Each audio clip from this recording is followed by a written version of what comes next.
We get it poppin', homie, day and night. Got the party jumping, about to break the ice. Stay up on my grind, that's my way of life. I got tunnel vision, I'ma chase that ray of light.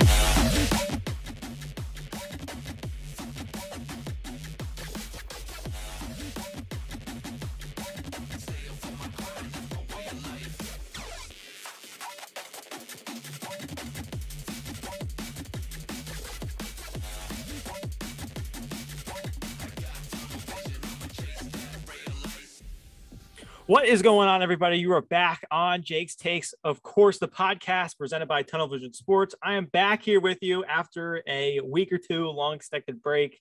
I'm back. I'm Jake SERRANO, taking you through my takes to start your weekend off. Happy Saturday, everyone. Happy to be back. Sorry for the delay. I know I couldn't get the episode through last week.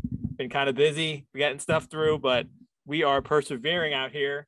And I got my main man, Fawaad, back on today. Fawaad, FAROOQ, happy to have you back on. Our very own Tunnel Vision Sports writer.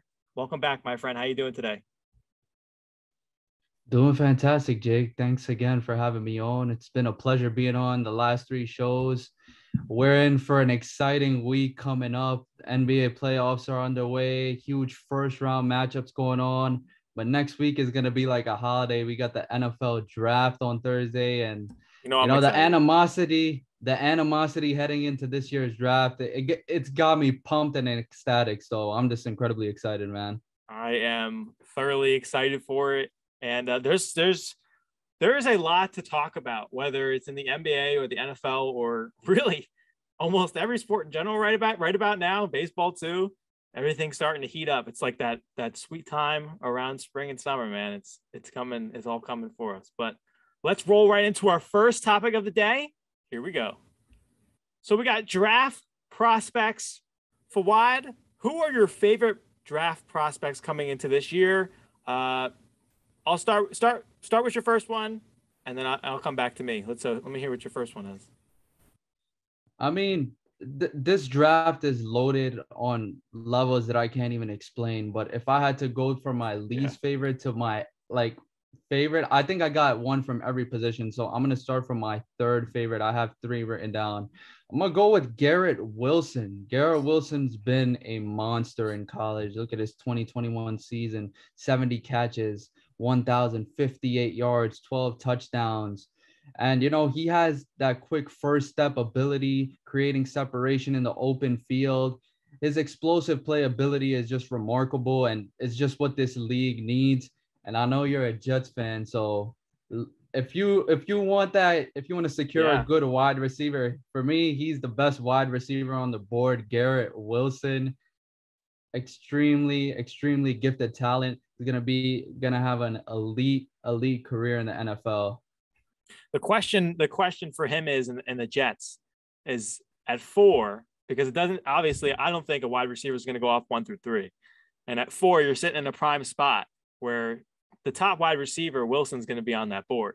Now, do you take him at 4, or do you wait till 10 and maybe you're still left with Drake London or Jameson Williams, who are both great receivers in this draft? But how much do you value Garrett Wilson? And 2, Chris Olave, he's not bad either. His teammate at Ohio State, he's probably going to go in the first round too. So I think it's a matter of value for the Jets at that pick. That should be interesting.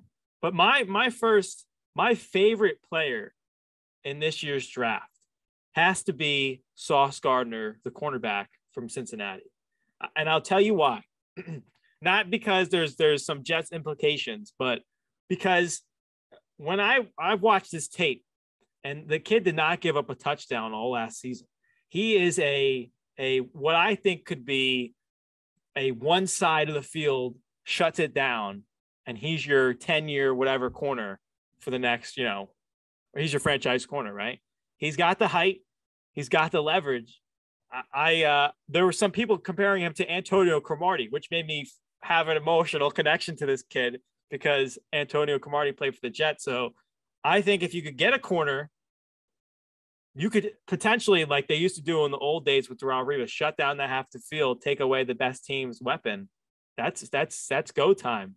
But the question is too, if I'm thinking, philosophical for the Jets and value wise, do you value that cornerback over pass rusher if Kayvon Thibodeau's there. You know what I mean? So it's really a balance. I don't know. What do you think about that?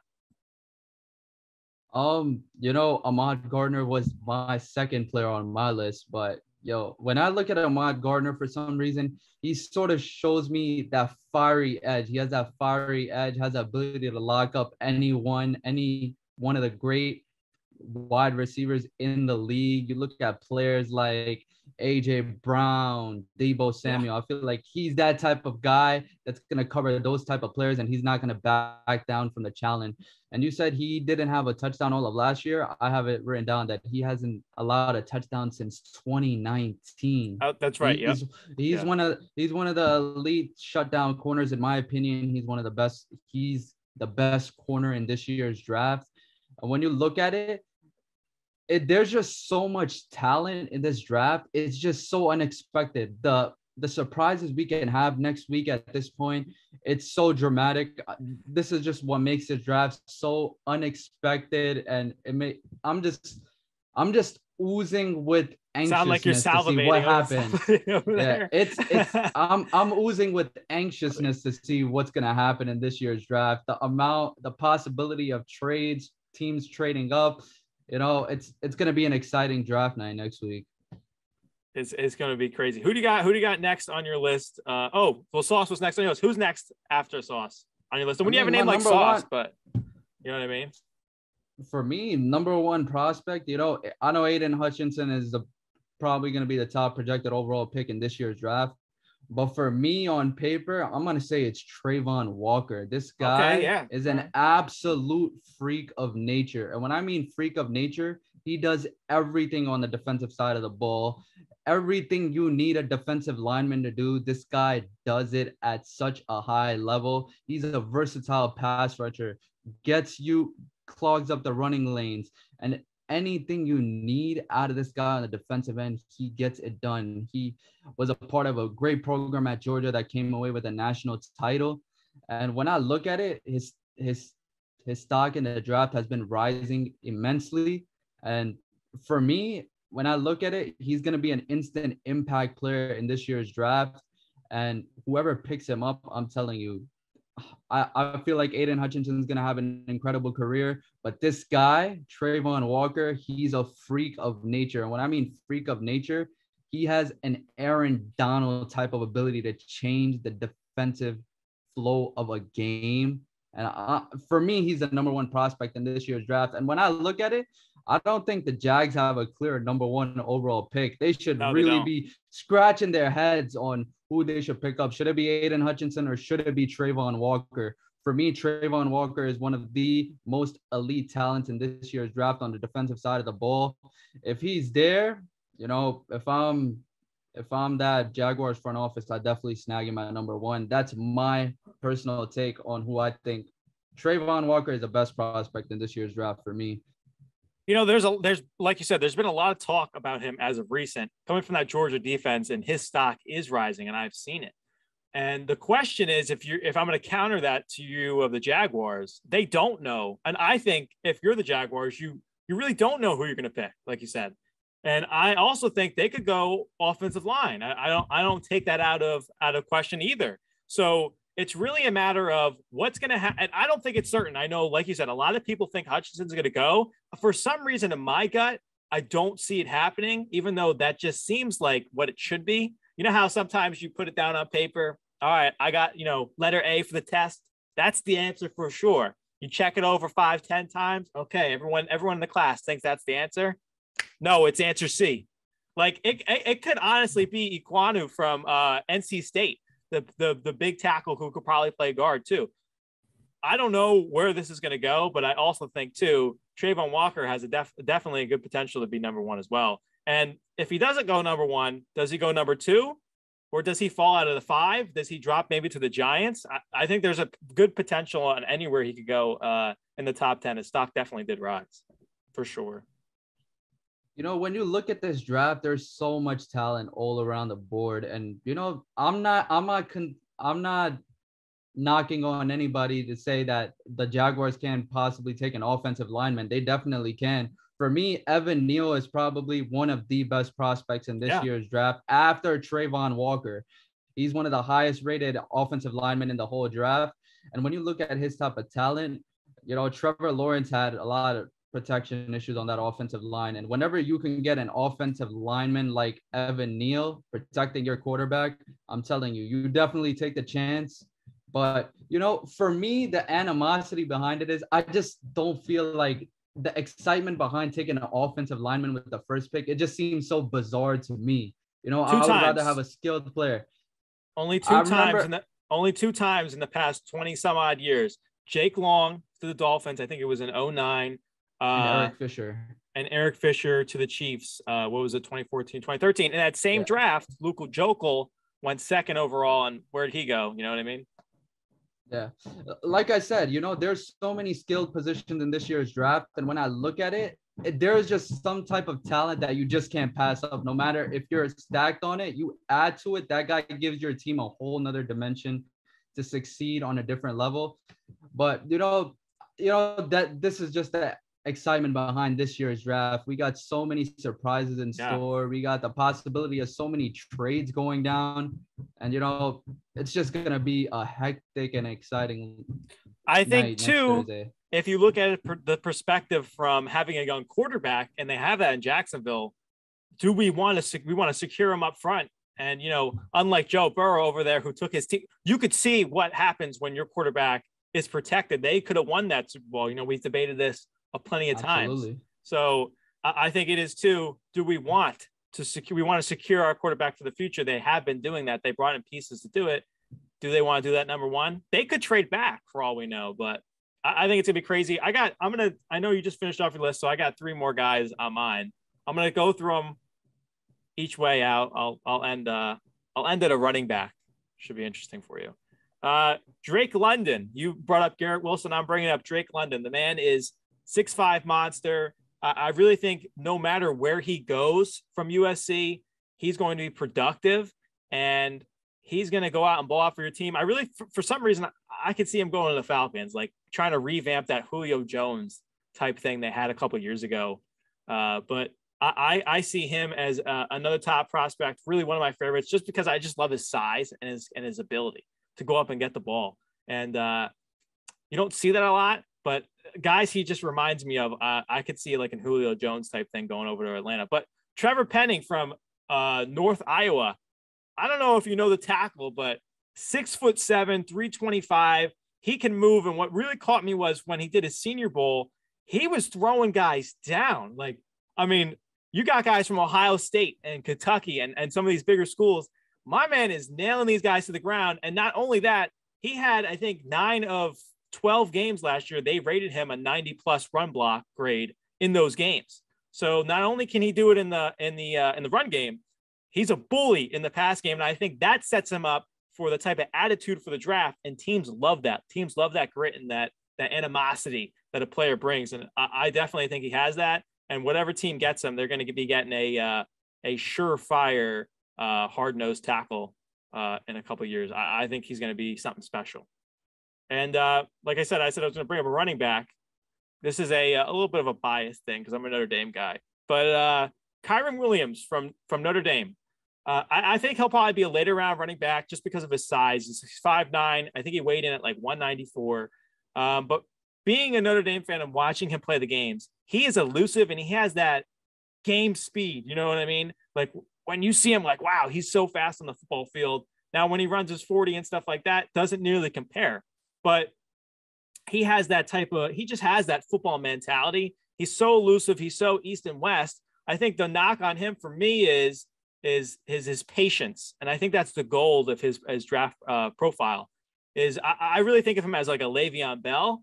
And we saw what happened to Le'Veon. You know, is that going to translate to the NFL? When I watch a lot of Notre Dame games, he is a very patient running back, but he hits the hole really hard. He's a hard-nosed running back too, and he can play the pass game and he can block. He's an all-around running back.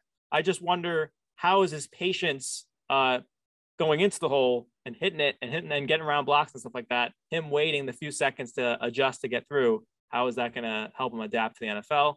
It kind of reminds me a little bit like Barry Sanders. I know it's a really, really hard comparison right there, but some plays I watched last year, and this is just my Notre Dame analysis, but some plays I watched last year, I mean, you would see him run all the way for 48 pitch. You'd see him run all the way to the right side.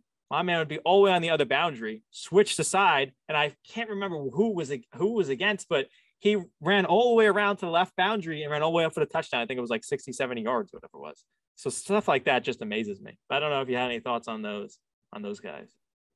I love your Drake London pick for sure, man, to Atlanta. I felt like he complements that wide receiving core very well. I know they got Cordero Patterson over there, but the question with Atlanta is, they don't have that quarterback position secured. Yeah. So what is that wide receiver really going to do if you don't have a good quarterback throwing in the ball? That's that one concern I do have with Atlanta. I loved your offensive line pick, Trevor Panning. He's one of the best offensive linemen in the draft. And who'd you say you had third again? Oh, Kyren Williams from Notre Dame. Yeah, Kyren Williams. Yeah, this I don't see a running back being taken till very late in the draft. Neither do I. But there are guys ahead of him: Kenneth Walker, Breece Hall, Dameon Pierce, James Cook. There are some really there's so many like glimpses of like gems sneaking in through this year's draft. And when I mean gems, like people that we have never even heard of that are going to break onto the scene in the NFL. And I can't name a person on top of my head, but a person that I think that really might break out in the NFL if he gets the opportunity to, and if he gets drafted in this year's draft, Brian Robinson Jr. out of Alabama. I was just thinking of him. Explosive running back out of Alabama, could catch the ball, could run through gaps, could do everything you ask a running back to do. He's an amazing running back, but I don't see a running back being taken till very later in the draft, maybe second, third round. We're talking, but it just shows how loaded this draft is. There are certain players that some teams are not going to be able to pass up on. It's going to be a need that they need a running back, but there are going to be so many better players on the board to pick out of. It's so crazy how the running back evaluation has changed over the years, because I bet like 10, 12 years ago, guys like Breece Hall and Kenneth Walker from Michigan State, they probably would be like top 10 picks, 10, 12 years ago. But it's interesting how the landscape of the NFL actually changed. But yeah, there's a ton of good players. And you don't even hear anybody talking about the running backs. And there's a lot of good ones out there. It's funny that you brought up Brian Robinson, because I was just thinking of him from Alabama. I'd love for the Jets to pick him up later in the draft somehow. That'd be awesome. I love his skill. I love everything he brings to the table. We were connecting there. We had a connection. keeping it draft related though. So I came up with a scenario because, of course, we know Baker Mayfield. He's on the trade block. We know he wants out of Cleveland. Clearly, they went and got Deshaun Watson. Obviously, they made it apparent it's Deshaun Watson's team. I don't need to explain any further than that. I saw reports, rumors and stuff during the week and early on in the week, and I haven't seen him recently, but he could go to the Panthers.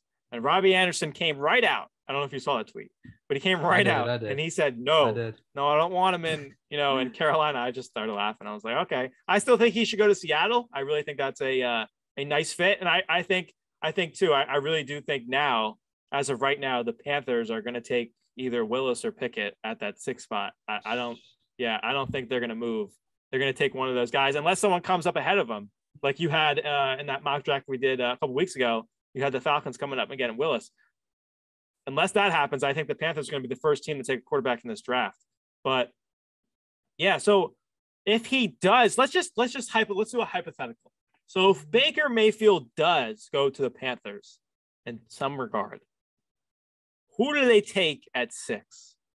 So I think that they got to go O-line for sure. I think their defense was solid last year.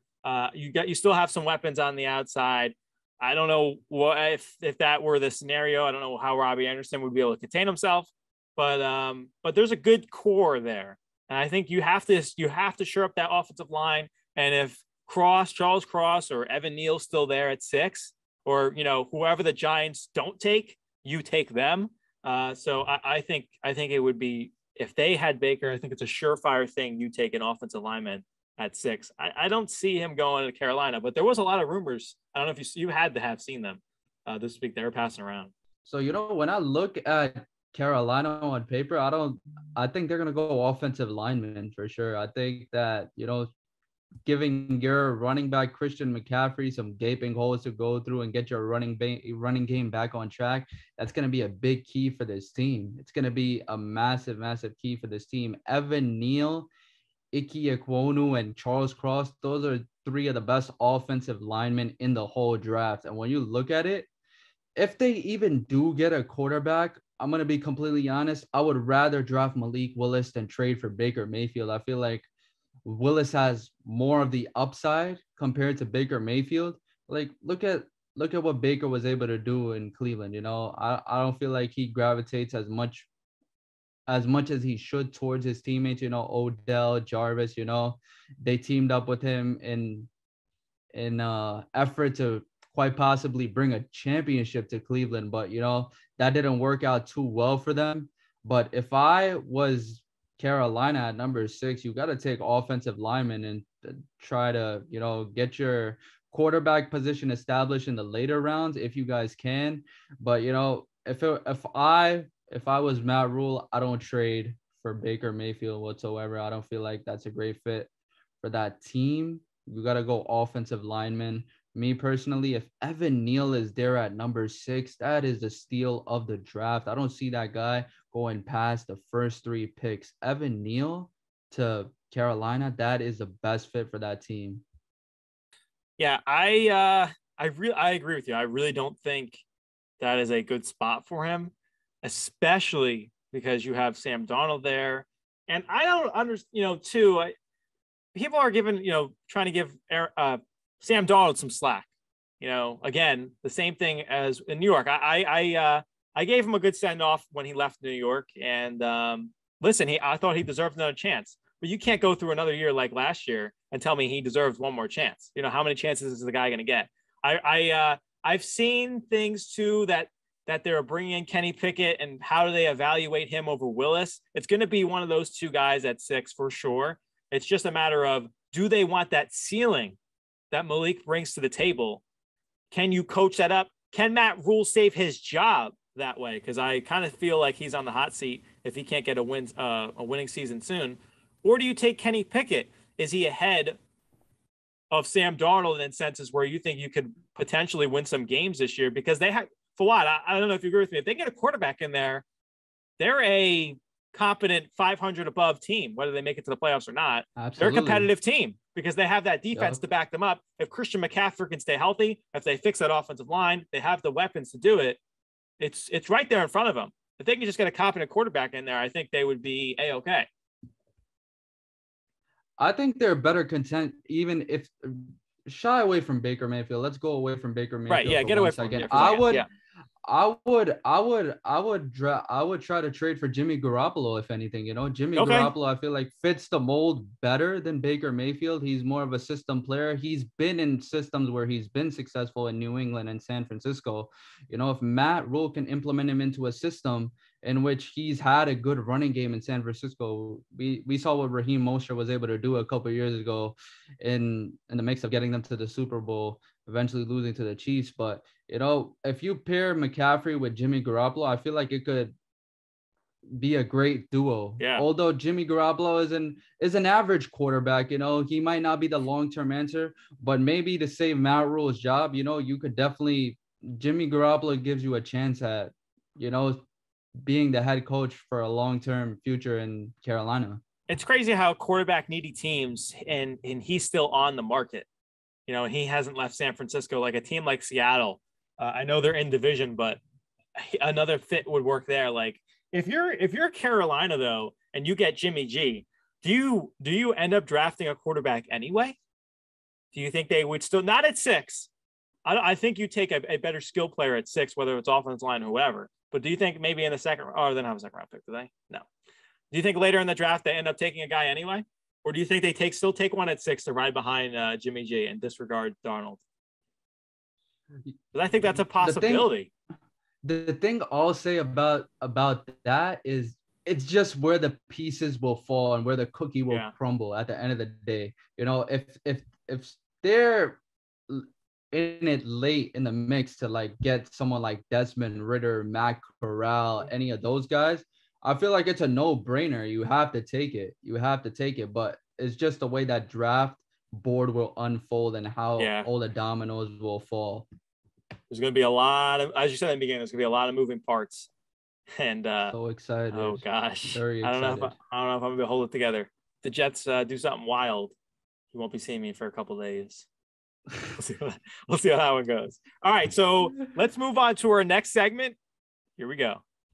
So continuing with some more NFL, we got more offseason madness this week. Did not expect this to happen, but somehow it flowed into this segment perfectly. So early in the week, A.J. Brown, Terry McLaurin, and Deebo Samuel are expected not to attend their off-season and on-the-field off-seasons this year because they're holding out for contracts, as everybody knows. So I led into let's do a start, trade, bench instead of cut. Let's trade bench. But it seems like Deebo is going to be the one that's going to get traded, as we can see, as this has propped up. I had made this before that, and Deebo wants out. So I'm curious to know what's your stance on Deebo? Because I thought this year he had clearly a breakout season. He was everything to the 49ers. He was the running back. He was the wide receiver. And in clutch moments, he got it done. He saved them in that Packers game to get that first down and pretty much lead them to get to that victory. So disregarding the other guys, because we'll get back to them in a second. But if Deebo does get traded, and it was reported yesterday by Adam Schefter, you got to remember too, they don't have to trade him. They could keep him and hold on to him and say, hey, Deebo, we don't care if you don't play. I think it's in their best interest to trade him. You're going to get value for him. He had a hot season. The draft's coming up. You can't wait too long though, because once those picks are done, those picks become players and they're invaluable, because maybe you don't like that guy from San Francisco. Maybe you want somebody else. So as long as you have that number there and you have, a week away? On Saturday, we'll be less than a week away. So you only have so much time to trade him. So what's a destination that you think he would fit well in? Man, to be completely honest, man, if 49ers want any shot next year at even competing, they have to keep Deebo Samuel. Let me just say that.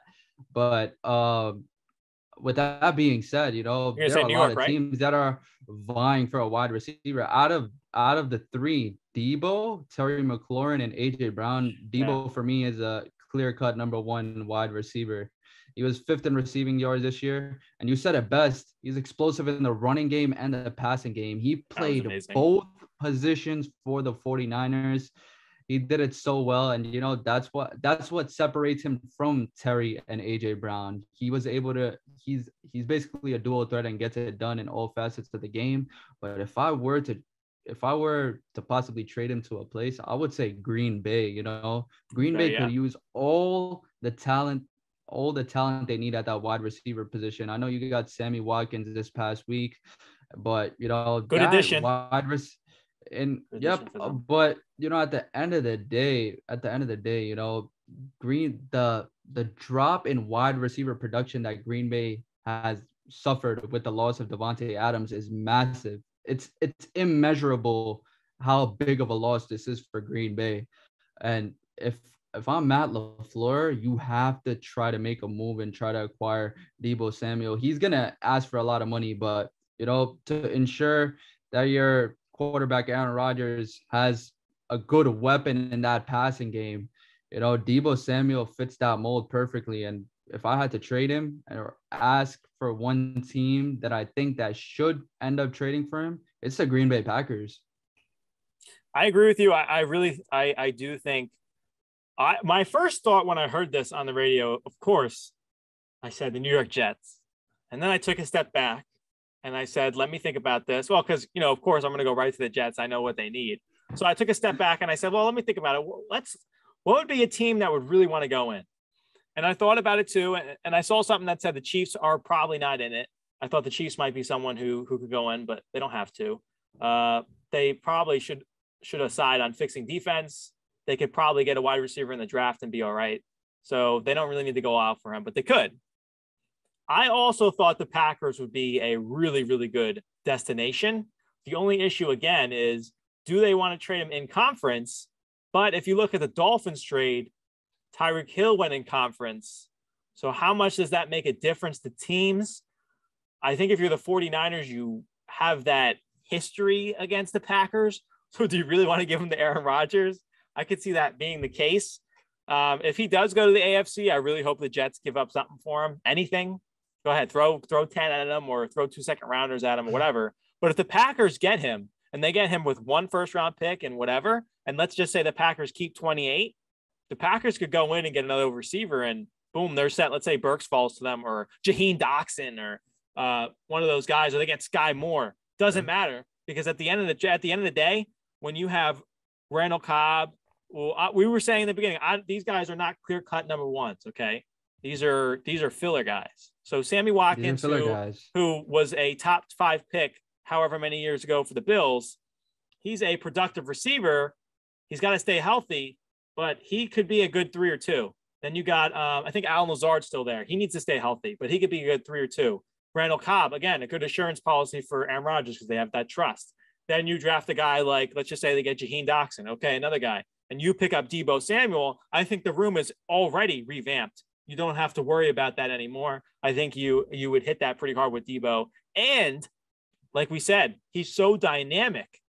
The Packers could almost do anything with him. I think he would be a better fit there than Davante Adams was. As long as Aaron Rodgers could even build that trust, they'd be a better team with him because he can do so much for your offense as long as he's in the right system. But again, that's why I think maybe New York could be somewhere where he goes. Obviously, Robert Saleh from San Fran. That whole coaching staff pretty much derives from Kyle Shanahan. So I could see that being a destination. Was my bias leading that into a little bit? Yeah, for sure. But I wouldn't mind seeing him in a green and white or in the other green in the Packers, a little yellow too. I really thought hard about that, and I could see the Packers being an amazing destination. It's just a matter of what do they think of conference wise too. I also heard the Texans were heard to be heavily in that. I don't know if he would want to go to Houston. I don't really think it's much of his choice anyway, but yeah, I would agree with that. The Packers or hopefully the New York Jets come through and save my life here, but we'll see.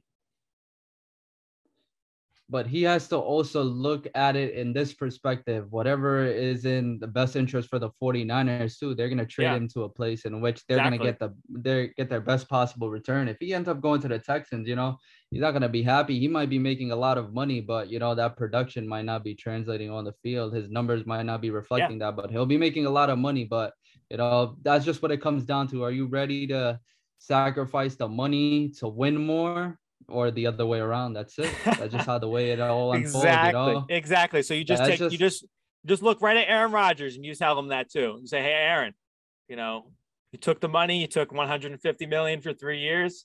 Did you do it for the money or did you do it for the Packers? Because he had a chance to go to Denver or wherever. He had a chance to. I think he could have won a Super Bowl over there in Denver. Now he's back in Green Bay with lesser pieces than he has. That's a question. That's another question for another day, but a question for really the offseason in general. This offseason we haven't seen in ever. This is the craziest offseason we've ever seen for the NFL. Does money play a factor over winning a Super Bowl or winning? Because sometimes it does for players and sometimes it doesn't. We've seen Tom Brady, he's taken massive pay cuts again and again and again to help his team. So, I mean, I honestly think there's a hunch in me that says Aaron Rodgers did not stay in Green Bay to win because they could have done that the past 3, 4, 10, 12, however many years. They could have won, but they haven't. So he had his chance to move on, but he didn't. But that's a story for another day. I'm telling you, the money talks in this league are absolutely insane. The contracts are absolutely crazy. I don't even know. Did you see that huge contract that Jacksonville gave Christian Kirk? Like, are you kidding Oh, yeah. me? He got, what did he get? Like a 4-year, $87 million, right? To be a third or fourth wide receiver. It's like they're handing out money for free for some reason, crazy. Nothing against Christian Kirk. He's a great wide receiver, but $84 million. What has he done so far in his career that has made him worthy of $84 million over the course of a 4-year span? Right. The price of players has exceeded the salary cap in ways that I don't think owners thought were possible. You look at the Deshaun Watson deal, he got $240 million, whatever it was, guaranteed. You look at Lamar Jackson, you look at a guy like Kyler Murray, you look at a guy like Joe Burrow or Justin Herbert, right? Or a guy like Zach Wilson in the New York market. Let's just say he becomes to be something special in New York. You're looking at $70 million a year for some of these guys. And are owners really going to be willing to pay that out, considering the fact that you have the salary cap and you have other guys to pay? You look at Patrick Mahomes' deal, which wasn't nearly as enough as some of these other guys. They couldn't even pay Tyreek Hill. So I really question, too, like how far is that going to go? Because the wide receiver market blew up this offseason as well. And Devontae Adams, what he's making, 28 a year? That's crazy. That used to be quarterback money. It used to be quarterback money. I'm telling you, Devontae Adams is, I know he went to Oakland and Las Vegas. Correction, Las Vegas. He went to Las Vegas. I'll be honest, I didn't even catch that. Yeah, he went to Las Vegas in search of playing with his old teammate Derek Carr, but he's really about to find out that it's difficult playing with someone other than Aaron Rodgers, because Aaron Rodgers really makes your job easier. He makes the game around you so easier. He's able to do things with the ball that no other player in the league is able to do. And he's really about to find out how difficult it is. And on top of that, he does not even, I don't even think he understands that how the division he is about to play in. There's a possibility of him losing all of these games in the division. That's not a knock against the Raiders. That's not a knock against the Raiders. That just shows how stacked this division is. Yeah, this it's a testament to the strength of the conference. Yeah. It's absolutely stacked. And, you know, if I'm Devontae Adams, you know, I got to be a little worried. You know, you were in one of the weakest divisions in football in Green Bay, but now you went from the weakest to absolutely one of the strongest built divisions in the whole league. So, you know, I think Devontae Adams is really in for a rude awakening. He's still going to be one of the best wide receivers in the league by all means, but, you know, it's going to be incredibly difficult when you come to learn that, you know, not every quarterback can play like Aaron Rodgers. Aaron Rodgers is a transcendent talent in the league. Although he took a lot of money, he's paying the price. I'm just so confused at one thing in this whole situation with Aaron Rodgers. If he did Devontae Adams not talk to him beforehand about the situation, whether he was, I don't understand, you know, if that was the case, why would he stay in Green Bay? But, you know, well, that's Fawad.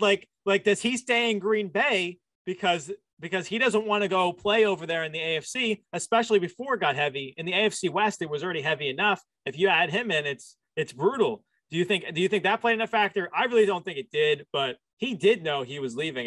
It came out. There was rumors that came out. He knew he was going. I just think Devontae Adams couldn't take it anymore. Because for some reason, even beforehand, during the season when everything was going on and these talks were surfacing, Aaron Rodgers had made it clear. He was like, I'm not staying if Devontae Adams doesn't stay. So it's very tricky to even navigate what's going on with that situation, because if Devontae Adams was going to leave beforehand, he would have definitely talked to Aaron Rodgers about it. I don't know what the situation was with it. But, you know, it just shows that the hunch you were talking about with money, you know, money really talks in this league. And, you know, sometimes players will take it to sacrifice winning, you know. Listen, I can't deny the fact that I've said before the trades that in the past episodes that they were a package deal. And I thought for a while that wherever he goes, Adams goes. Wherever Adams goes, Rodgers goes. Like, I thought they were coincide. They were together. You know what I mean? They weren't going to move. And that happened. I was completely shocked. I think that happened right after one of our shows. And I couldn't believe it. I really thought for the longest time that they were glued together. But no, it is, like you said, it is a tricky scenario to navigate. But heading back just a little bit, so we'll move on from this topic in a second.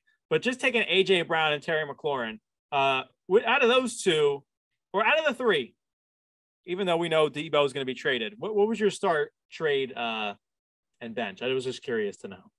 So my start was Deebo, my trade was Terry McLaurin, and my bench was AJ Brown. So for McLaurin, for me, you're really gonna like this one. You know, okay. You know, the Jets, they missed out on Tyreek Hill. Let's be real, man. I don't even sure if they really had a chance at getting Tyreek Hill. Like, come on, I don't know if It was close. Tyreek Hill is gonna want to play for a market like New York. You know, there's a lot of expectation and there are a lot of pressure playing in New York.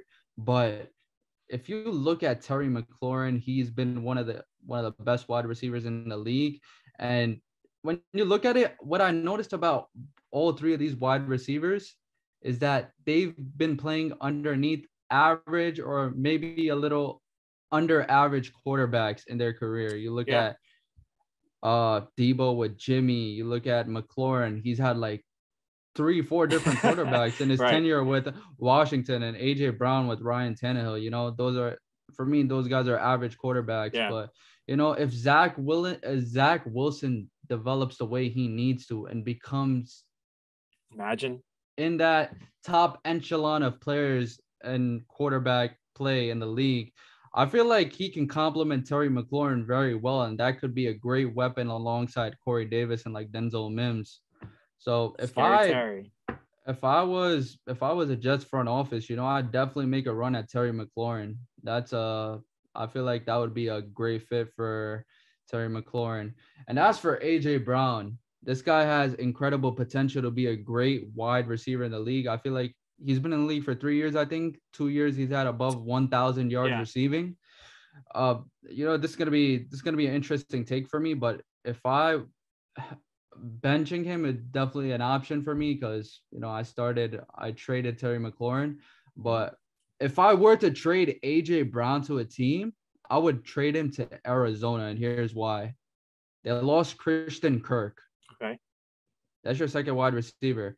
And AJ Brown is there. But if you pair AJ Brown with DeAndre Hopkins, tell me that wide receiving duo is probably no less than the 5th best in the whole league. If healthy and the relationship they have with Kyler Murray there, if all that blows aside, I haven't been following the Cardinals too closely, but I can't remember if AJ Green's still there, if they brought him back in, if he's still on contract. I'm gonna have to look into that. But if he was there, I think. Let's just say they had AJ Brown, DeAndre Hopkins, and you got to remember they drafted Rondale Moore out of Purdue last year, a kid who kind of reminds me a little bit of like a Percy Harvin, and he can kind of do it all.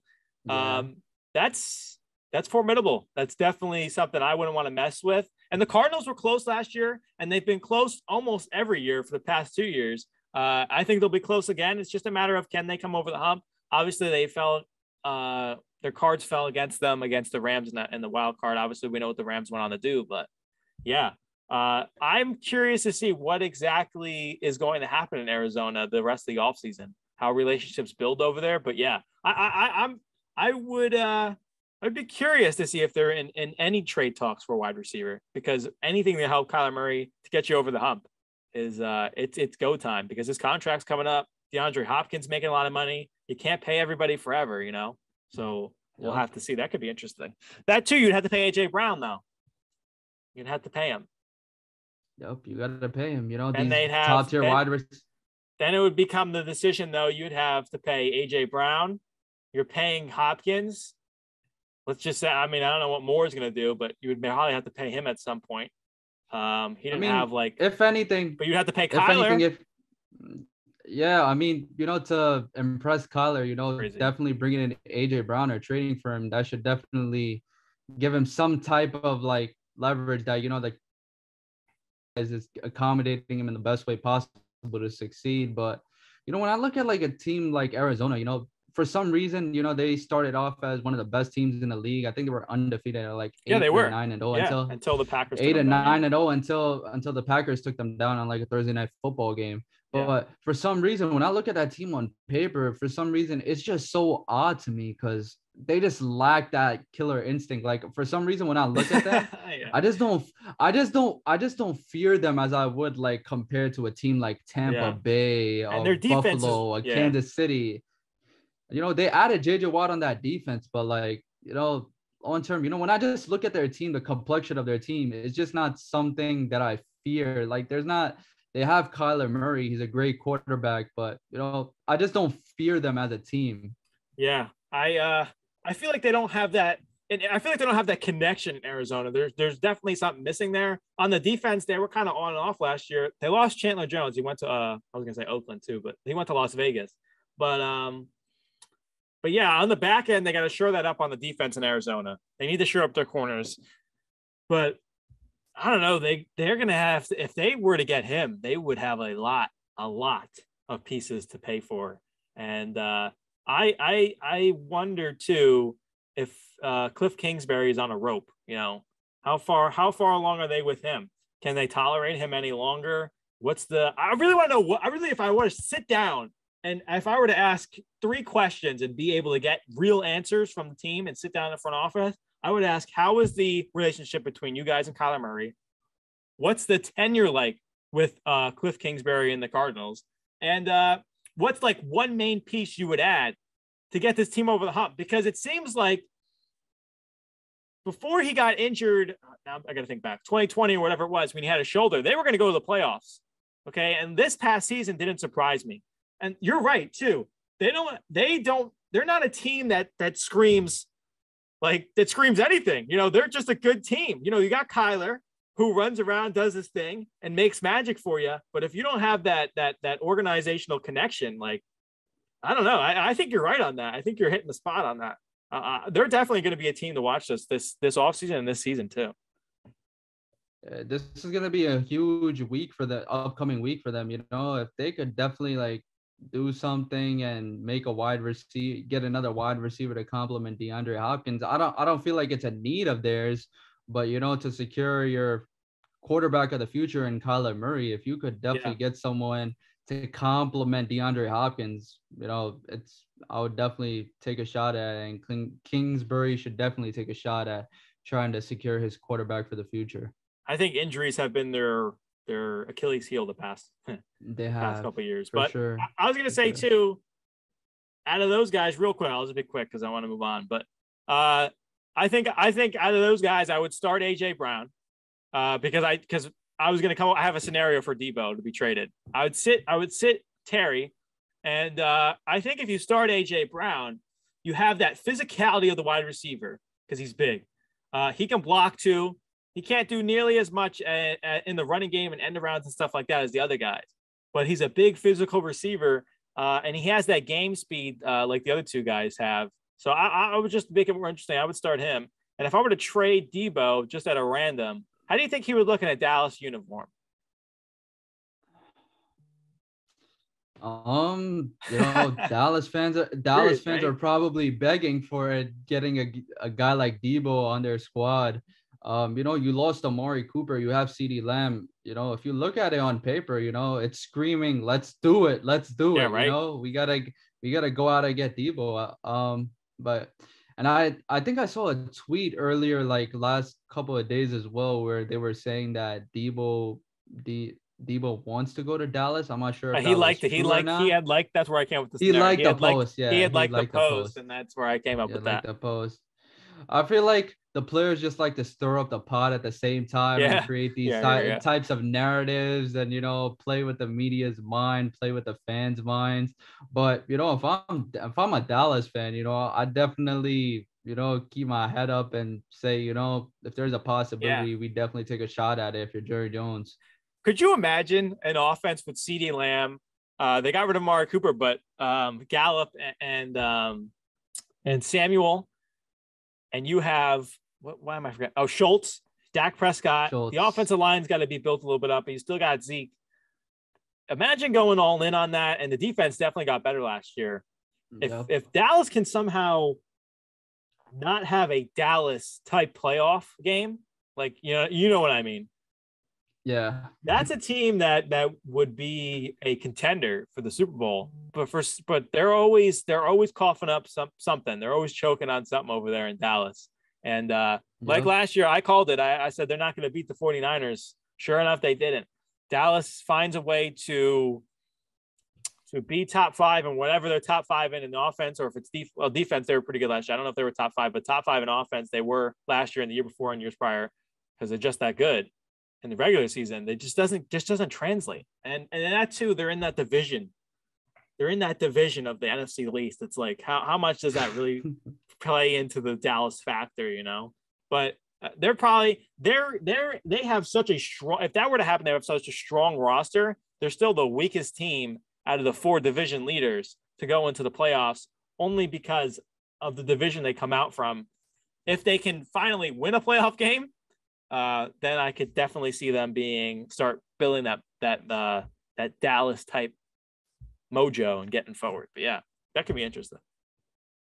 Yeah, I feel like Dallas is that type of team. They show up during the regular season, they play incredible football, and then they just come into the postseason and it's just like a dry spell. Like they don't know what they're doing, what's going on. Dallas fans crying in the stadium. And their playoff game against the 49ers, I think they had like 9-10 offensive holding calls. Like it was just treacherous. They weren't even scoring. It's just like they weren't even scoring, but on top of that, their offense was just like stagnant. It wasn't good. The offensive line was stagnant.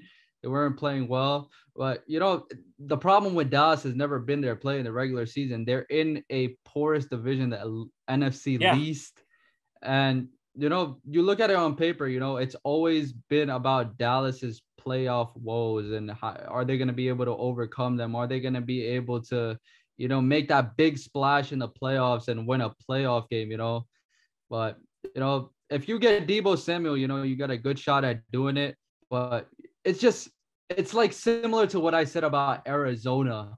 Like they don't have that killer instinct in the playoffs. Like, nobody fears them. I feel like they're more like it's like basically a toy, like everyone's playing with, in the playoffs, like, nobody's fearing Dallas because everyone knows they unfold under pressure. And we've seen it time and time again.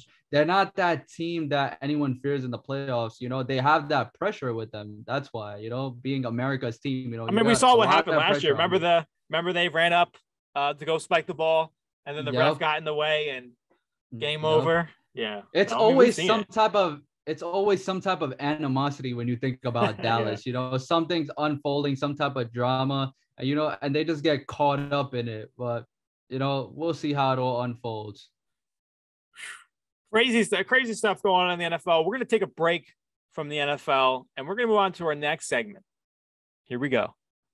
So we got the NBA playoffs underway. We know how it's going on. The NBA playoffs so far have been fun to watch. Round one's been pretty good. We saw, of course, we had a play-in tournament went by. Boston leads the Nets 2-0. Thursday. We're on Thursday. I know there's some games tonight, Fawaad. So as of Saturday comes, I don't want to, make it bad. But as of Thursday, the Bulls and the Bucks are tied. The 76ers 3-0 in their spectacular win over Toronto the night before. But and then that perfect play call and that timeout before the shot clock goes down. We'll talk about it in a second. But the Warriors 2-0 over the Nuggets. The Mavericks are tied with the Jazz. And something I know you want to talk about, the Suns and the Pelicans are tied as well. We know Devin Booker, he went down with injury, and the Grizzlies and the Timberwolves are tied as well. So the playoffs for the NBA heating up, Fawaad. What's your take on this? Do you have anything, I don't know, I guess anything specific of the games you want to talk about? I'll get into mine in a second, but I'm going to hit you first. Before I start about talking about the Suns, the biggest storyline I was looking forward to, the biggest matchup that I was looking forward to in this first round was the Nets and the Celtics. I feel like the Nets are a 7th seed, but they're way more capable of being much higher. Injuries, losing players, hurt them drastically throughout their season. But when I look at this team on paper, like I'm kind of disappointed looking at this team. You were up 17 points in game 2 and you give it up and you lose the game ultimately. And the biggest story about this Nets team throughout these first 2 games is that their role players have been phenomenal. Bruce Brown, Goran Dragic, Andre Drummond, Seth Curry, all these players they brought in courtesy of that James Harden trade, they have been playing lights out. Yeah, Bruce Brown started off he started off the 9 points last night. Yep. Yeah. But you look at you look at KD and Kyrie, they combined for 8 for 30 shooting in game 2. That is horrendous. When I look at KD, he is one of the, for me, he's the greatest scorer this league's ever seen. Kyrie is one of the league's clutchest players we've ever seen. And when I just look at this Nets team, I'm just thinking the last 3 years, you've assembled a team with KD, Kyrie, you had James Harden.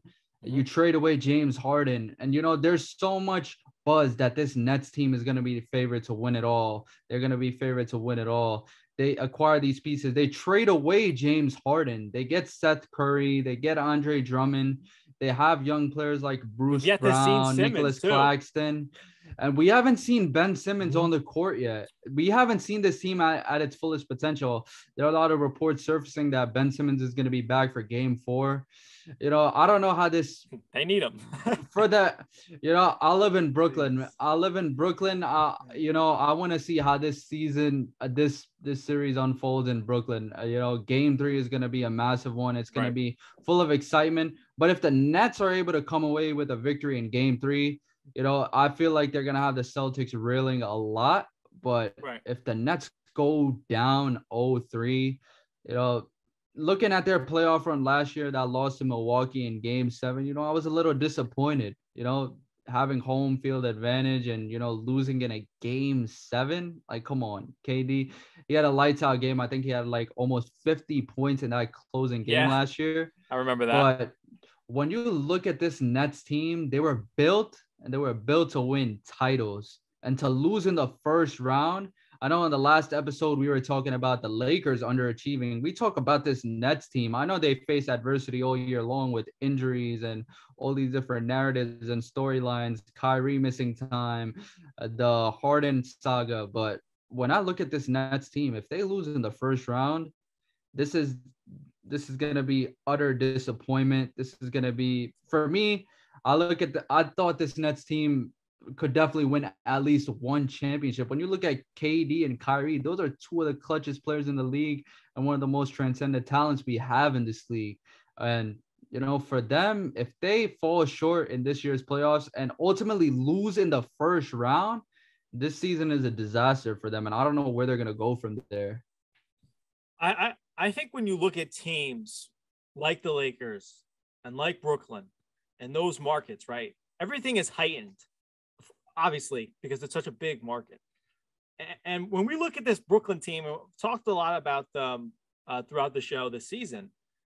They have the potential, like you said, they have the potential to win it all. I saw them as a dark horse in this playoffs, and to go 0-2 in the first 2 games. Now the next game is at home.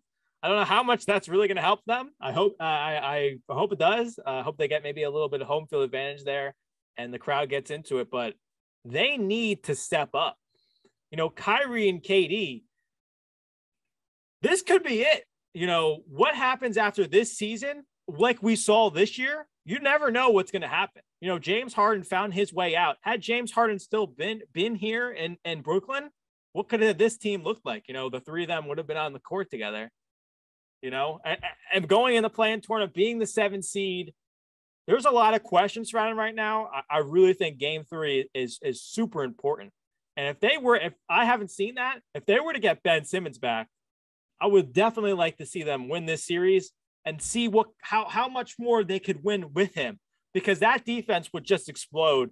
And like you said, the role players, Seth Curry and Andre Drummond and those guys, they have picked up the slack for what's been missing in these past couple of games with KD and Kyrie. I really, really think, and it's such a polarizing topic, because you look at this Nets team, so much potential. When I see them, you say, they got KD and Kyrie. I don't even have to think about anybody else they have on the team. Like, that's formidable in itself. They should have won.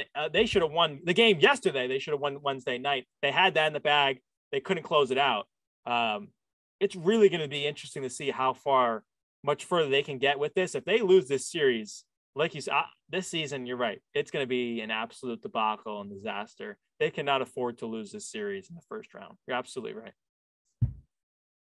When I look at this coaching staff, the way it was built too, they hired Steve Nash.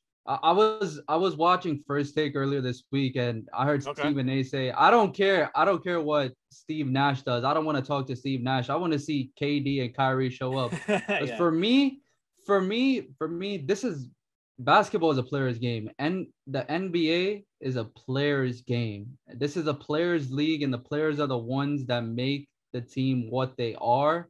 And if the Nets want to show out, the coach can only do so much. He sets up the game plan, but the players are the one that have to execute it and make it all happen. And when you look at two transcendent talents like Kyrie and Kevin Durant, if you can't come out and defeat this Celtics team, I don't care if they have their backs against the wall, they should not have even been in this situation to begin with.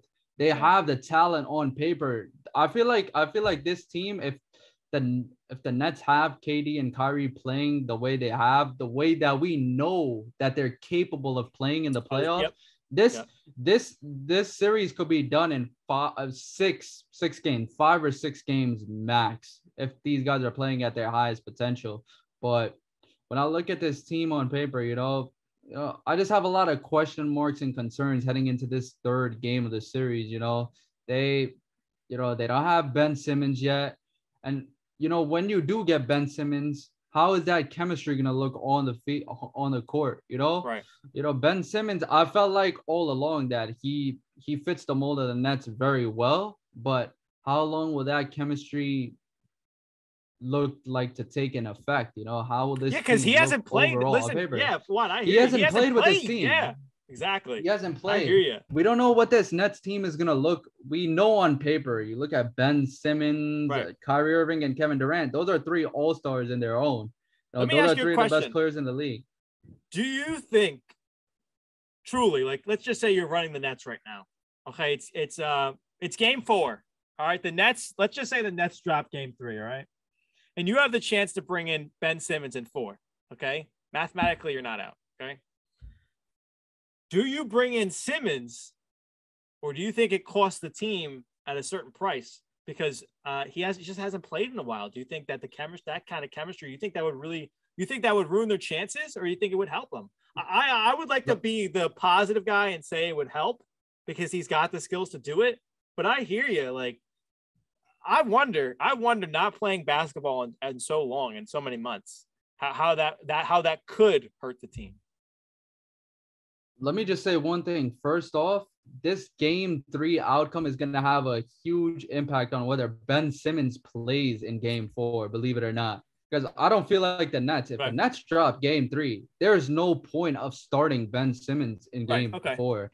There is no point at all whatsoever. If you start Ben Simmons in game 4 and you lose, it's a total disaster. You're telling me you brought Ben Simmons on for 1 game? What if they get blown out in that game 4? This team is going to be a laughing stock if they bring Ben Simmons back in game 4, pending they lose game 3. If they lose game 3, for me, there is no reason or no case for them to even bring Ben Simmons in for game 4. Right. They got to be in a winning mode. I hear you. You got to be in a winning mode. Right. There's an agenda behind everything. And if you win game 3, yes, there's optimism heading into game 4 that you got Ben Simmons back. You got the ability to get back on track. You got to win the next couple of games to win this series. There's optimism heading into game 4 if you win game 3. But if you lose game 3, there's really no ideal situation where I see Ben Simmons coming back. And I don't think that the Nets are going to even want to bring them back being down 0-3. Yeah, I hear you on that. I just wanted to get your perspective. That has a ton of sense. Let's move on. Let's move on from the Celtics and the Nets. What else are you thinking? Do you think the Warriors right now, do you think they're the hottest team in the West with Devin Booker going down and that hamstring injury in the third quarter? It sounds like he's going to be out for 2 to 3 weeks. Where do you weigh that in? Without a doubt, the Warriors are the hottest team in the playoffs. They're the hottest team in the playoffs. And the thing, what I love about the Warriors is this time that Klay has been out due to injury these past 2 seasons, it's given the Warriors time to develop their young talent. And you look at Jordan Poole, like, my gosh, what a stud of a player he has become into. I think he had 25 plus the first 2 games of the series. He's been phenomenal. Steph Curry's been phenomenal. Klay Thompson's been phenomenal. Draymond Green's been the heart and soul of the team. And when you look at this team on paper, this Suns team had their best season in their franchise history. They go down, they lose Devin Booker, but you're going up against a really hot Golden State team right now that's at full strength now. They got their team back all together. And let's not anybody on that Warriors team can play. Anybody. It's a full rotation there. Absolutely. Yeah. When you look at this Golden State team, let's not forget, even before they had Kevin Durant and they were able to win back-to-back titles, this team was winning championships way before that. Mm-hmm. They were capable of winning championships before that. They did it against Cleveland. And they had very formidable squads throughout. The only thing that was hurting them was their injuries and their lack of depth. Well, they addressed their lack of depth. They got Jordan Poole. They drafted Jordan Poole. They got Jonathan Kuminga. They have James Wiseman, I don't think he's playing right now, right? I don't know. Yeah, he's not playing right now. I think he's injured. He's injured. My man pulling that stuff up fast, man. I can't. Yeah, I gotta have a PR. You look at the depth on this team. It's phenomenal, and Golden State's one of the hottest teams in the league, and teams in the West should absolutely fear playing them.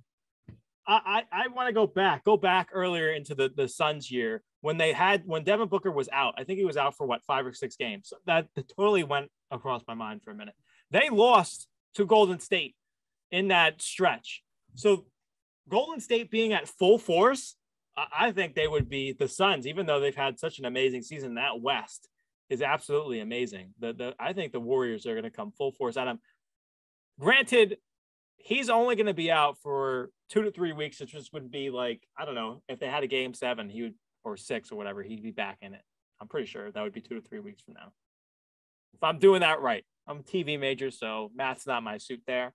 But I'm pretty sure he'd be back. Anyway, if he were to be out, let's just say somehow for some reason he's out for Golden State.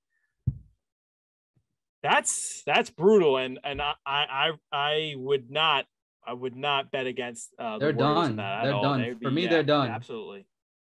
They are done. If Devin Booker is not in the lineup when you're playing Golden State, look, Golden State has something that the Suns don't have, and they have so much more playoff experience. They've won championships. Right. No one on that Suns team has won a championship, and they have young talent. They've been in the finals, but what the upper hand that Golden State has compared to a lot of the other teams in the West is that there are a lot of young teams in the playoffs right now. You look at Memphis, they're the 2nd seed, but they've never been underneath that playoff spotlight before. This is Ja Morant's first playoff appearance. And when you look at the other teams and compare them to Golden State, what they have is that championship pedigree, and that's just what separates them from the Suns. And if you don't have Devin Booker playing against them, I think the Suns will be able to pull it out against New Orleans in the first round. Me too. Yeah. I think there should be a couple of bumps along the way, but they'll be able to pull it out. But if you go against Golden State without your best scorer in Devin Booker, I don't even feel like there's a puncher's chance. The Warriors are going to grab this series by the throat and they're going to win it decisively. And before he went out in the third quarter against the Pelicans, he was up. I don't have the stat in front of me, but I think he was plus 30 points on the night in the third quarter. So he is their guy. And if you lose him, and if for some reason, let's just say, because they would have to go through a couple of games and they would end up there. But if that was the matchup and they were out and Devin Booker was out, I would be scared. If I was the Phoenix Suns, for sure. But one thing's for sure, this playoffs, it's going to be exciting. The upcoming rounds, I'm so excited to see how this whole playoffs unfold. Like, there's some exciting matchups that we can potentially see, but I feel like this Nets and Celtics matchup really is catching my eye, and I'm just so anxious to see what happens in that matchup. That game 3 that's coming up, it's gonna be huge. I hear you. The market and where we both are coming from, I am watching that real close. And if this game 3 turns into if they can't win game 3, like we said earlier, I don't think they win game 4. I think it would be a sweep by Celtics. I don't think the Celtics are going to sweep them, But if the Nets don't pick it up soon, it's sure looking like a sweep. And that does not look good for a team that traded away James Harden, traded for Ben Simmons. You got your role players and Andre Drummond and Seth Curry, and a team that was poised, especially coming off the 2 seed from last year. You're now the 7, poised to do something this year, poised to get that big 3 back, and just a collateral, just absolute debacle to the entire season. The Nets carried the NBA with their duo, Kyrie Irving and Kevin Durant, but to see them go, I'm just dreading the fact that if these guys end up getting swept, like, what is it going to mean for this Nets team? Like, what can they possibly do to like come back from this? Like, you have Kevin Durant and Kyrie Irving, but like mentally, are you even there at that point? Like, what's going through your head? You just got swept in the first round. A team that has a championship pedigree, 2 players that have won a championship, been at the biggest stage in the biggest moments, and have delivered in the biggest moments, like that legends dream about delivering in. These guys have done it, but a first round loss courtesy of a sweep, that's going to be huge. It's going to be huge. It's going to be a huge mark on KD's legacy if I look at it. Yeah, for sure. I would say too, especially with all the hype coming into the playoffs, even though they were 7, it's just, to me, I really don't have any words for it, because you look at it, and I don't have to say anymore, but you look at it from the beginning of the season, you compare it to last year. You look at them now to what it should have been. They're just not meeting it. And to be 0-2 right now in a game you should have won last night. Not even, let's just disregarding game 1. There's nothing more I could say. If they get swept, it's game over. Clearly, that's the concerning thing when you look at that Nets. You head into a game. You head into game 3. Coming off a game 2 that that you clearly should have won, but you just weren't able to hold your ground and finish it off. But it just, for me, it says a lot about Boston's resiliency. This team is built with young players like Jason Tatum, defensive player of the year Marcus Smart. They hit it on the tail end of the regular season. And Jaylen Brown. This team is built, and if you look at it, they don't have Robert Williams. Imagine if they had Robert Williams. It would make life tough for Andre Drummond down in that paint. But for me so far, it's been utter disappointment looking at the Nets play, especially last night, watching that whole game and to see them collapse in that fourth quarter, it was just devastating. The only other thing I wanted to mention, I don't know if you have anything, but the 76ers, man, 3 over Toronto. They call that timeout. Doc Rivers calls that timeout for that shot clock violation. They get the timeout. I don't know how much time was on the clock. I want to pull it back up. I think there might have been like maybe 2 seconds or point whatever left on the shot clock before that went off. And they got that timeout off. They come back on the court. They run the play. and B gets it, shoots it. It's perfect, executed perfectly, and they win the game on the last second shot. Absolutely incredible. I wanted to see if you had any thoughts on that or any final thoughts on anything we talked about in the segment. But yeah, I thought that was incredible. I mean, it just shows the resiliency of this Philadelphia team. Just looking at the complexion of this Philadelphia team, it's so exciting to see them like go at it. I feel like them trading Ben Simmons, I think, was a really good thing for them because they have a lift off their exceptional player in Tyrese Maxey that fills that void. Like, he's an explosive young talent that could score the ball with like 39 points. I think like in game 2, he had a huge, nearly 40 points in one of the games thus far.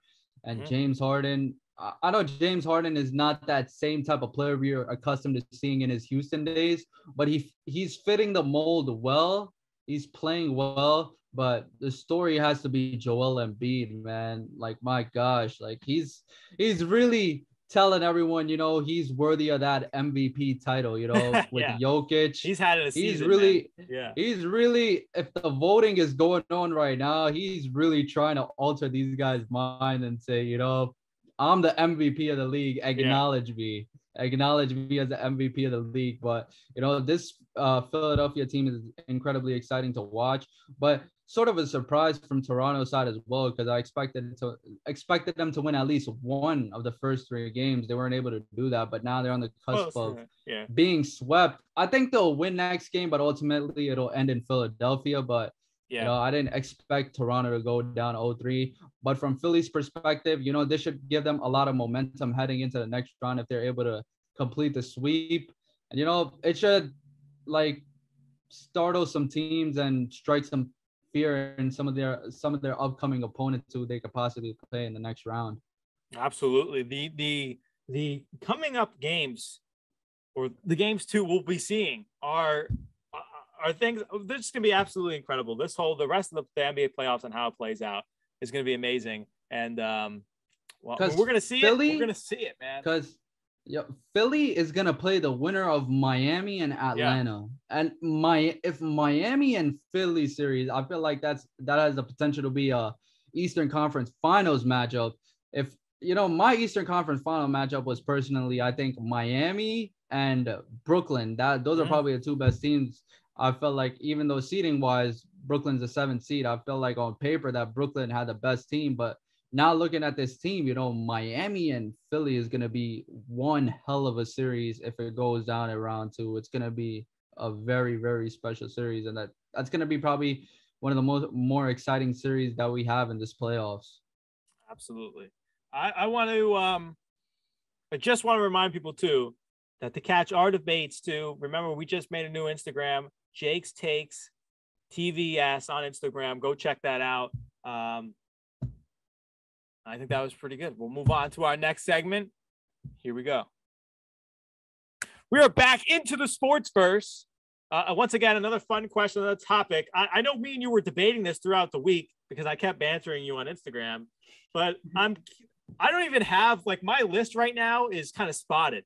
I have, the question is, who are your top 5 quarterbacks in the NFL? I have Josh Allen, Tom Brady, Patrick Mahomes. I don't have him in this order. I'm just telling you what quarterbacks I think should be in the top 5. Joe Burrow, Matthew Stafford, and Justin Herbert. Okay. That's 7 guys right there that should be in the top 5.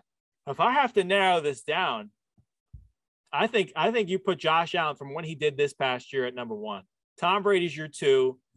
Again, Aaron Rodgers won the MVP with what Patrick Mahomes did at the end of the season. I look at the playoffs and how he finished it off. I put Patrick Mahomes at 3. I look at Aaron Rodgers at 4. And I say to myself, because anyway, those guys are going to be in the top 5. No matter which way you put it around, I think those guys are solid 5s. But who is at 5? Now you look at 3 other guys that I think should potentially be in there.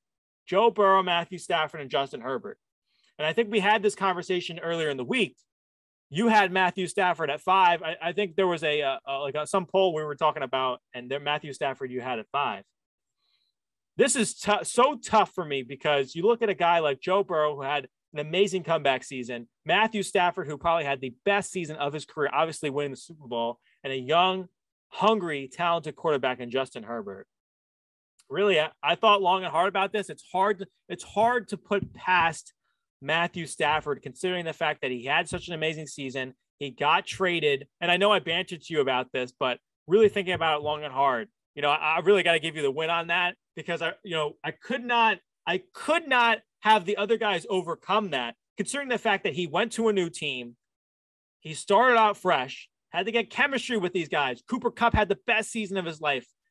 They won the Super Bowl. Matthew Stafford threw for like 40 some odd touchdowns this season.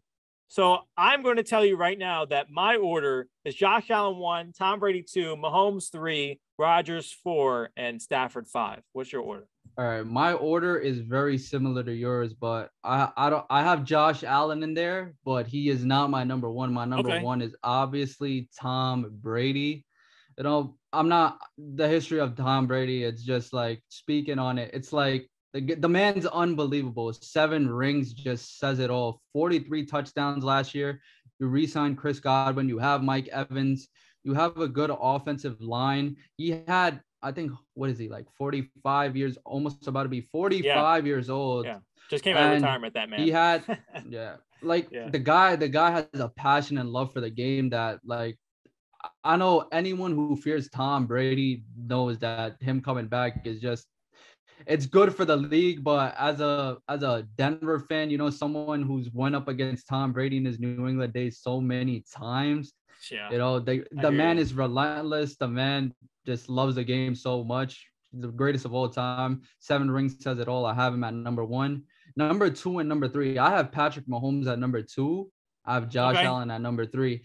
But right, that's where I would debate you there. Okay, but go ahead. But for Josh Allen, I'm a huge fan of Josh Allen. Me personally, I like Josh Allen better than Patrick Mahomes. The only reason I give him that edge, had the I feel like he's had the better career thus far. Yeah, one Super Bowl ring really separates him away from Josh Allen. And on top of that, he's defeated him twice in the playoffs. But Josh Allen, you really got a chance this year to separate yourself from the pack. I really hope they go. He can be the second. I feel like Josh Allen has the potential to be the best quarterback in the league this year. That guy's arm strength is otherworld. And you look at his weapons. You look at his arm strength. I've never seen a guy that could throw the ball the way Josh Allen can. It's quite remarkable to see his arm strength at full display. You got Stephon Diggs there. You have Gabriel Davis, who's so underrated. That huge playoff game, 4-touchdown game, over 200 yards receiving. Unbelievable game. I'm telling Josh Allen right now, if for some reason Josh Allen were to watch our show for some reason and sees that I put Patrick Mahomes over him, I'm telling him that this is a breakout year for him. And I have a feeling that this is going to be a breakout year for him. The Bills are going to be in the mix to win a championship this year. So I feel like Josh Allen is at 3. The only reason Mahomes is at 2 because of those 2 playoff wins he has over Allen and that Super Bowl victory. And as for 4 and 5, at 4, I have Aaron Rodgers, back-to-back MVP. What can you say? The man is a model of consistency, plays the game at an incredibly high level. Me personally, I don't know if Aaron Rodgers is going to be in my top 5 after this year, looking at what has transpired in Green Bay. I feel like they'll still be able to win the division, but when I look at Aaron Rodgers, he's basically not been to that big Super Bowl game in quite some time. The last time he won a ring was, I think, back in like 2007, 8. I'm not even sure. Yeah, I'm not even sure, but it's been more than 10 years. It's been a while. The one thing that's been eluding Aaron Rodgers is that ring. And he's still number 4 talent-wise. He's an impeccable quarterback, plays the quarterback position the way that no other player can play it. Like, talent-wise, Aaron Rodgers is next to none. No one can replicate what he does at the quarterback position. But he's my number 4. And when I look at number 5, Matthew Stadford, this guy has a potential to be even higher on this list. I always believed that Matthew Stadford was one of the best quarterbacks in the league. The only thing that was hurting him was the Detroit Lions. The lack of defensive production, the lack of wide receiving talent. Matthew Stadford was always a great talent, and I'm just so happy that I got to see him win a championship this year. He gave Calvin Johnson one of the best years of his career, over 2,000 yards receiving when he was in Detroit. Unfortunately, they weren't able to replicate that in the playoffs, and defensive liabilities, really hurt the Lions long term in his tenure in Detroit. But Cooper Kupp, and now you look at Allen Robinson, and look at Allen Robinson. I forgot about him. Yeah. And this team potentially Odell. Potentially if they resign him. Yeah. Yep. And Odell, the uncertainty with Odell. I think if Odell stays, this team has a legitimate shot that Matt Stafford moves up even more. And Matt Stafford, I feel like, is gonna be an MVP candidate this year. He had the best season of his career last year. And, he's on the verge of doing it again this year. Potentially, we haven't had a team go back-to-back Super Bowls since the Patriots, when they did it with the Eagles and the Panthers. But, when you look at Matthew Stafford and you look at the way this Rams team is constructed, you bring back Aaron Donald, you lose Von Miller. But come on, man, you look at that team on paper, like, it's remarkable. You have Jalen Ramsey, Aaron Donald, Leonard Floyd, great offensive line. You lose Andrew Whitworth, but you got Matthew Stafford under center. He's a great quarterback. And you got Cooper Kupp, man. It's simple as that. You got the Super Bowl MVP in Cooper Kupp, and you know, potentially one of the best quarterbacks in the league in Matthew Stadford. And look at this list, you know. Let me get your thoughts. Tom Brady won. I was Mahomes just two. about to say, you know, I really got to give it to you. And like you sold me on Matthew Stafford. There was a part of me that said, you know, talent wise and looking back at this past year, talent wise, I really think there is the younger guys, they have an upscale on them, obviously. I mean, I just think it's there. But the way he controlled last year, coming from another team, just coming from the Lions, forget everything else. But Matthew Stafford being the number 1 overall pick in 2009, having so much potential and expectations, being able to come over to the Rams and take that team that was to me, that whole last year, once they traded for him, Super Bowl or bust, and win the Super Bowl. I could not think of a better person to put at 5, and you took me on that. The only question I had at 4, and we both have Aaron Rodgers at 4, is his MVP this past year really feels not finesse, but it feels light in a sense that it almost seems like you were saying, he has the chance to drop out of the top 5. His talent is there, but what's happened in the past, I feel like is catching up to him. At what point are we going to keep talking Aaron Rodgers and talking, you know, Hall of Fame? And obviously he's a clear-cut Hall of Fame quarterback, and he's got the stats to back it up and yada, yada, yada. But how much are we going to keep talking about him? And he goes to the playoffs, you know, we've seen it the past 3 years straight. You know, forget about, you know, the other 10 or whatever, how many years since 2011. But I mean, every time they go to the playoffs, they just can't seem to get it done. And if you're Aaron Rodgers, you're supposed to be Aaron Rodgers. You know, I know a lot of the times the games were not his fault. This past divisional game, I put that on him. They should have won that game. That was their home field. I don't care if it was snowing. The Packers needed to find a way to get over the hump, and they just could not do it. So I really think that weighs down on I feel like it's weighing down on his legacy if he can't end up at least get into the Super Bowl. You know what I mean? Like, I just feel like they end up cutting out, almost like, not like the Cowboys, but they almost seem to fall off a little bit of a cliff. Just, you know, they made it to the conference championships the 2 years before, 2 in a row. They couldn't do those. They should have beat the Bucks. It just seems on and off. Now, I can't argue Tom Brady at 1, but Allen and Patrick Mahomes, I like the argument there. I really think that the only reason I look at that as Josh Allen ahead of Mahomes is you look at Mahomes' regular season and you look at Allen. This past season, Mahomes kind of fell off a little bit, and seems like teams knew how to get to him. Allen seemed to have progressed even more this season. And I really think they should have won that Chiefs against the Chiefs in the divisional round. But I just think talent-wise, Josh Allen is about to move much further ahead than Patrick Mahomes than we realize. But those are kind of my thoughts on your list. I mean, is it just me, or when I just watch Josh Allen play football, like, it just gives me all the energy in the world. There's just something there. It's like this finesse. It's like, for me, it's like poetry in motion. Like, the guy plays the game at such a high level. Yeah. He throws the ball with ease and precision. Yeah. And, you know, it's quite remarkable. He's a dual threat running back, a dual threat quarterback that could and he's got the size for pass the ball with ease. Yeah, and absolutely. He's an excellent quarterback. And, you know, just watching the Bills play, you know, I had Josh Allen on my fantasy team, and he was remarkable for me. He got me so many wins. I was so excited. Hopefully I could draft him again this year, because I'm just so excited to see him play. Potentially, if they make a run at the Super Bowl, I know they ended up getting Von Miller, adding to an already stellar defense in Buffalo. A lot of money went to him, yeah. Yeah.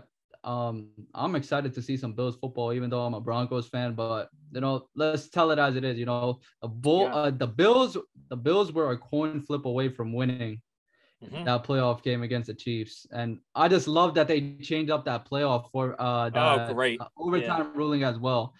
You know, I'm just excited to see the Bills play this year, man. And Josh Allen. You know what's crazy about that, Fawaad, is the fact that the past 3 years or so, whatever, they've been in the playoffs. And last year the year before they came close in the AFC Championship again to the Chiefs. And then last year in the divisional round, again, the Chiefs.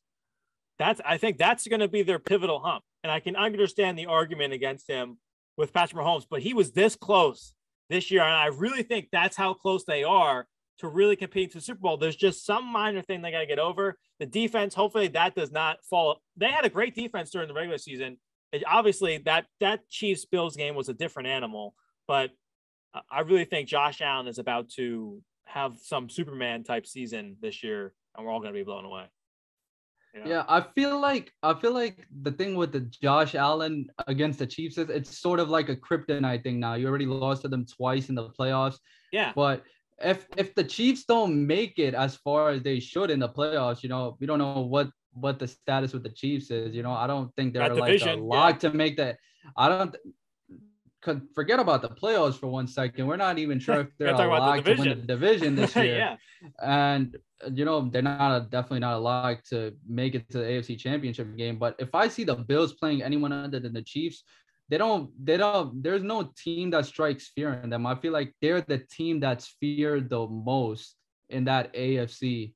Yeah. And you look at Josh Allen. Mm-hmm. You look at Josh Allen, he's on a whole nother level. I feel like he's gonna begin his MVP campaign this year. You heard it first. I think he's gonna be the league's most valuable player this year. And you look at his game, it's just been remarkable seeing him develop into the talent that he's become into. And it's just exciting to see this Bills team become what they've been so far. It's crazy for me to be excited about any team within the AFC East, considering the fact that I'm a Jets fan, but it's hard. It's hard to have that, considering the fact that I hated the Patriots for so many years. You have to find a level between that. So me and my dad, we kind of level off with the Bills and the Dolphins. When we play them, we hate them. When they play the Patriots, we want them to win. And then when the Bills take over the division, the Jets kind of, stink for a couple of years. We're rooting for the Bills. It's just a weird, and they're in New York too. So it's just a weird type of love-hate type thing with the Bills I have. Yep. Very strange. Yeah, it's weird for me to admire them. But moving on, Fawad, taking this episode to the end tail here, you have any final thoughts on anything we talked about today? Anything else? Not any final thoughts, but I'm just excited to get into this next week. We got an exciting week ahead of us, but yeah. I don't know if you heard that news that surfaced in the college basketball. Jay Wright stepping down as Villanova's head coach. What do you think about that? It's a winning program. It's been a winning program for a long time. Do we know who's stepping in? I said, do we know who's stepping we don't. in?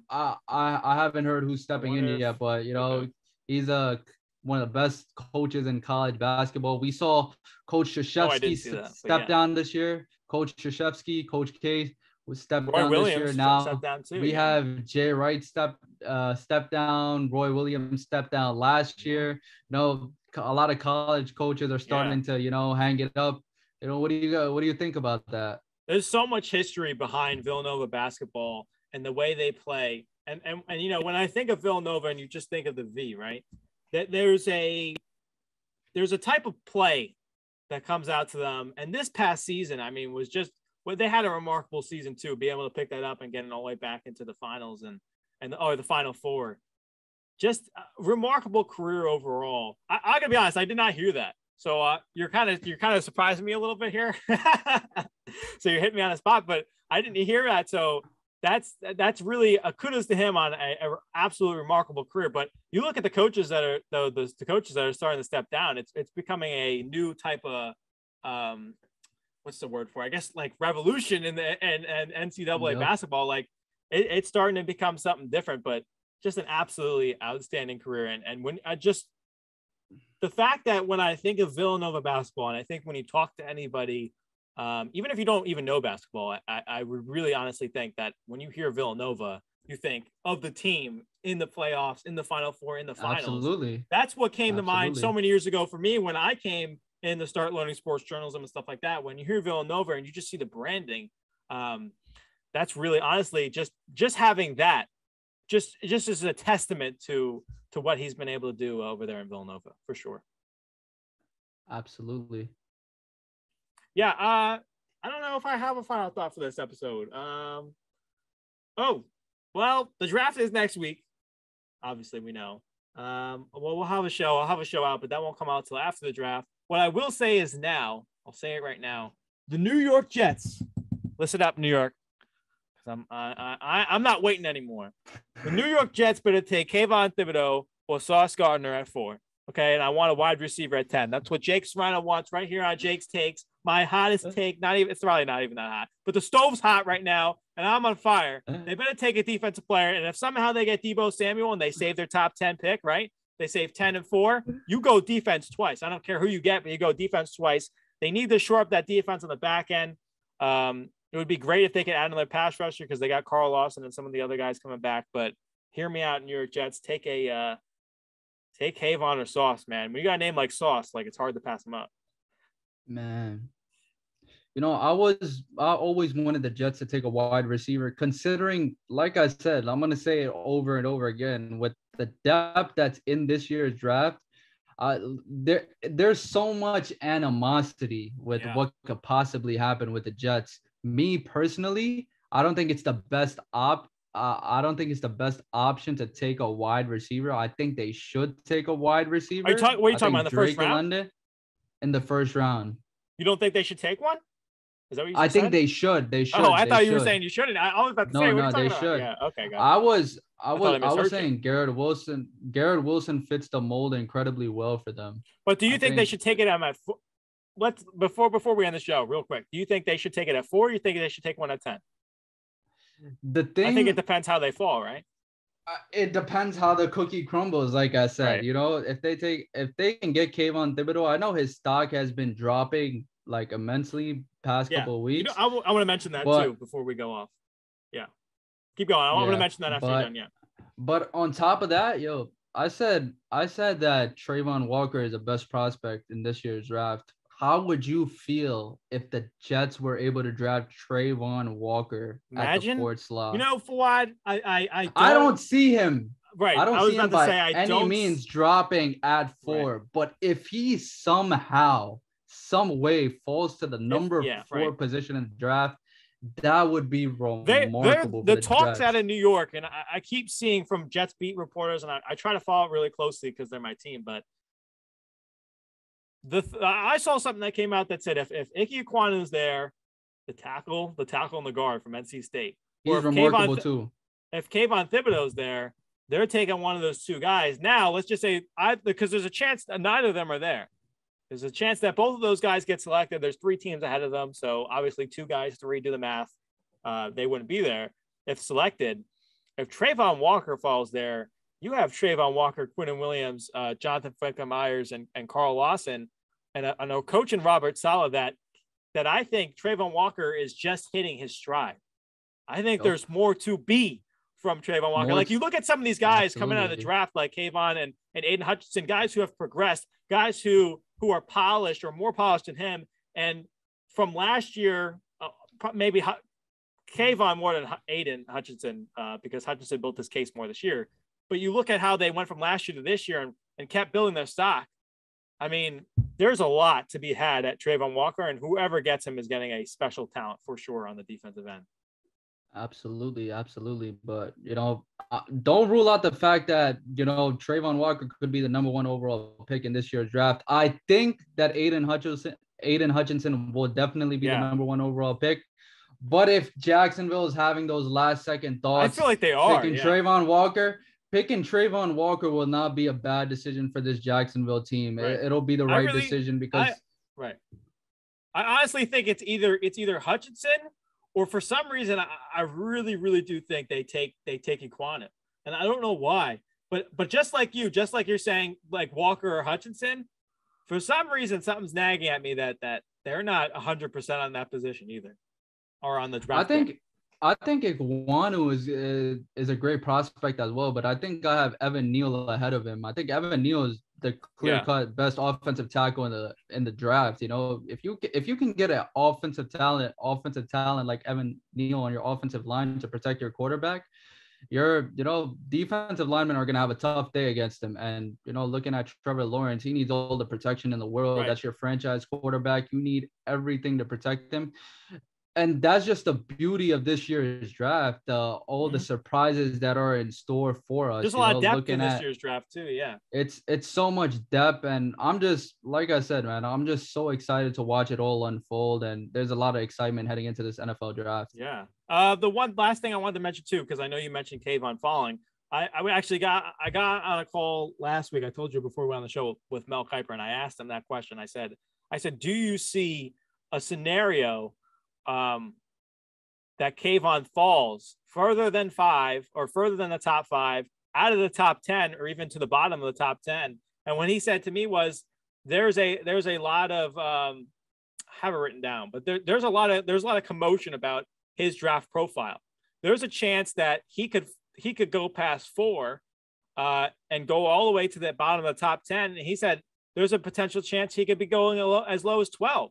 You know, and I heard that, I said, I really do think, though, if he's at 4, the Jets are going to take him because I think they like him. This was last week before I started reading into some stuff, but I thought it was interesting how Kiper and the rest of the league is viewing this situation, because he said some guys like him and some teams view him differently. So it's going to be interesting to see, because I really think the Jets like him. Like, if you have him there, you take him. They do. But what if they don't take him? I really do wonder what other teams, how they're evaluating him right now, because there's a chance he could fall to the bottom. I think as far as probably 10, probably back to the Jets at 10. I think there's a good chance he could fall. Just so excited to see how it all unfolds, man. It's just, you know, I can't wait till next Thursday. At this time, I'm going to be just like sitting on my couch and turning on the TV, watching the pregame for this draft, see everyone breaking it down, the possibility of trades going down before the draft starts. I'm excited, man. Yeah, that too. And the Jaguars could potentially trade out. I don't know who they would trade to, what they would do, but that's always a scenario too. But the problem is, I think a lot of these players are so similar, and there's so much depth in this draft that would you really risk trading up to 1 when you could get a guy like Trayvon Walker? You know what I mean? Yep. So I think there's a lot to think about. But Fawaad, I know we're running out of time. I appreciate you coming on once again. I love having you on. You know, I think we got something building here. Me and you, we got something growing here. We're definitely rocking, and we're rolling. Pleasure. Thank you so much, Jake. Thank you once again for joining me on another edition of Jake's Takes. I appreciate everyone joining in and watching. I'll be back next Saturday to provide more of my takes. And because we got a lot of stuff to cover. There's a lot of stuff coming up. Next week, we'll probably talk about the draft or whatever. I don't know how I'm going to work that. And NBA playoffs is underway. There's a lot of stuff going on. So I'm going to have to figure out how I want to arrange that. But remember to visit Tunnel Vision Sports at tvsportsmag.com and follow our Instagram at tunnelvisionsports_ and our Twitter account at _TVS Sports. Don't forget to follow our new Instagram page, exactly like this, Jake's Takes TVS on Instagram. Don't forget to hit that subscribe button or follow button. Leave a like, comment, or rating on the podcast, wherever you listen to your podcasts. For Fawaad FAROOQ, I'm Jake Serrano signing off. Thank you once again for listening. And remember to keep up with all your sports needs with Tunnel Vision Sports, a positive shift in sports media. We get it poppin', homie, day and night. Got the party jumping, about to break the ice. Stay up on my grind, that's